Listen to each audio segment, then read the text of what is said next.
traveling the world trading, isn't that everybody's wish? I don't know if it is everybody's wish. You really have to be cut out for trading. But I can tell you one thing. Once you get the hang of it, it really is an extremely powerful way to set yourself free. And I've been on this journey for quite some time. What we will look at in this video is how do you execute a short trade. And what you will learn and find is that everything really comes down to execution. It is quite easy for most of you to learn to recognize this is the theoretical setup. But then when it comes to execution, what I have found is that we lack precision.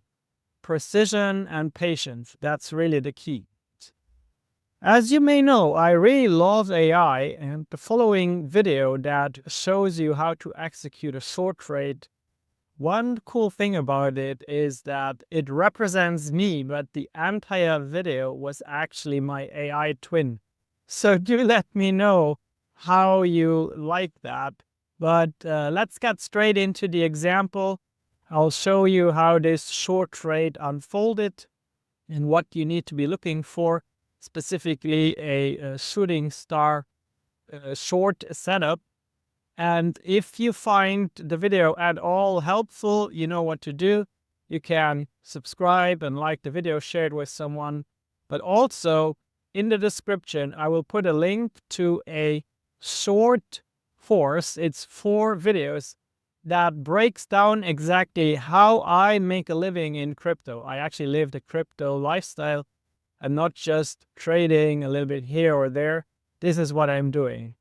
I have replaced my 6-figure income entirely with crypto and decentralized finance. All right, let's get into it. Hey everyone, today we're diving into a real trade example that perfectly shows how confluence can lead to a smart, confident decision. This is a short scalp on STX, originally shared back on July 12, 2024, by a trader known as C Scalper Farouk. Let's break it down together, step by step. So first up, what was the setup? STX had just made a pretty significant move up, a big climb. But what caught the trader's attention was that price was now approaching the quarterly open level.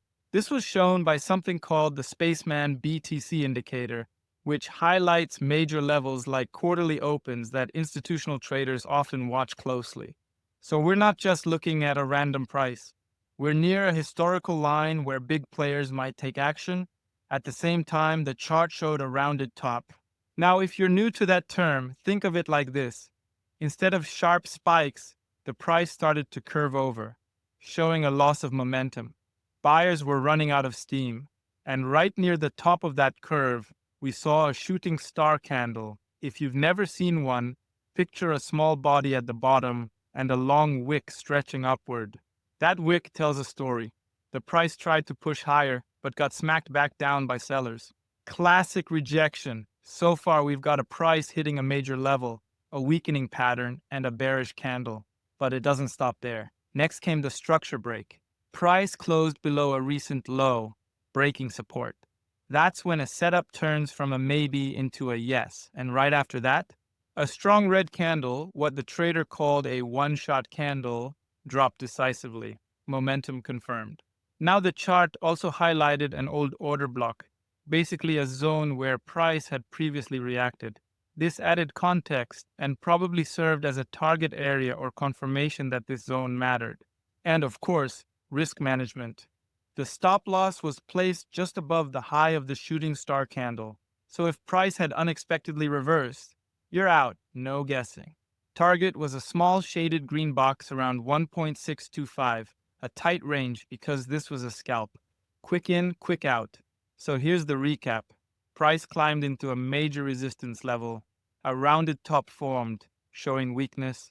A shooting star candle confirmed rejection. Price broke structure to the downside. Momentum was confirmed by a strong drop, and the trade had clear stop and target zones. It wasn't just one signal, it was all of them lining up. That's the power of confluence. Now let me leave you with a question. If this had happened on a chart you were watching, would you have taken the trade? And what other signals would you want to see to feel confident? Let me know your thoughts and go try this exercise. Find a recent chart, look for any of these signs, mark them out. It's one of the best ways to train your eye. All right, that's it for today. See you in the next one.